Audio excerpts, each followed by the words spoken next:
rupiah, gitu ya. Jadi kita nggak boleh pakai Bitcoin untuk beli ini beli itu, nggak boleh. Tapi jadi aset boleh. Sama halnya dengan emas. Emas kita nggak bisa pakai untuk membeli barang, cuma emas jadi aset. Nah, anggaplah cryptocurrency adalah emas digital sehingga teman-teman lebih mudah lebih mengerti. Dan tentu saja balik lagi si cryptocurrency pasti menyempurnakan yang tadi sejarah uang yang tadi termasuk emas. Walaupun emas masih disukai, tapi balik lagi emas sekarang juga banyak kelemahan. Tapi kripto tidak. Kripto punya hal yang luar biasa, balik lagi di sistem blockchain yang tadi. Nah, jadi regulasi kripto di Indonesia teman-teman harus paham. Kripto itu nggak bisa jadi alat pembayaran sampai saat ini belum ya, tapi ada beberapa negara dan kemarin itu El Salvador sudah resmi mengakui Bitcoin sebagai alat pembayaran. Bahkan kalau teman-teman punya 3 Bitcoin, teman-teman depositkan ya ke negara tersebut, kalian dikasih rumah gitu. Nah, balik lagi tadi saya udah katakan, kenapa kita harus investasikan uang kita ke luar negeri? Kalau kita ini punya aset investasi, kripto anak bangsa yang bisa jadi opsi ataupun pilihan, pastinya bisa. Jadi ketika nanti orang-orang Indonesia nantinya menjadi bagian dari Boxcoin, investasikan untuk membeli kriptonya Boxcoin, ini akan bisa mempengaruhi ekonomi juga. Karena dari keuntungan kapitalnya mereka akan mendapatkan keuntungan besar.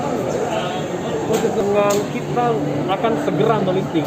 Tadi tanggal 6 kita akan officially ngomong, karena secara perjanjian kita nggak boleh ngomong dulu kita listing di exchange mana. Tapi kita akan listing di salah satu exchange terbesar di Indonesia yang sudah disupport dan didukung oleh OJK dan juga Bapepti.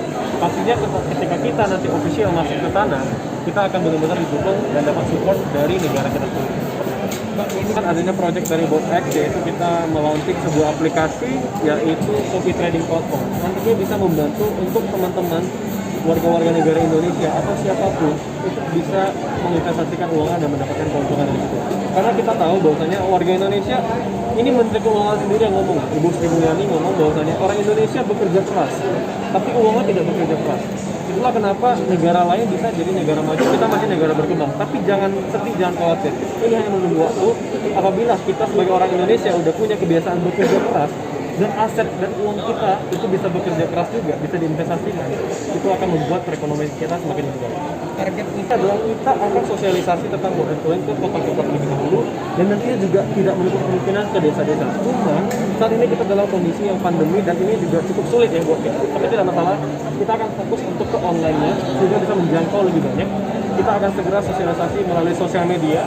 Terutama saya sebagai CEO juga aktif sebagai creator di sosial media. Saya akan terus-terusan untuk memberikan informasi edukatif terkait dengan Boxcoin, project crypto kita, sehingga informasinya bisa didapat lebih luas lagi dan menjangkau lebih banyak orang dari seluruh Indonesia, bukan hanya di kota Medan, Jakarta, tapi juga seluruh Indonesia.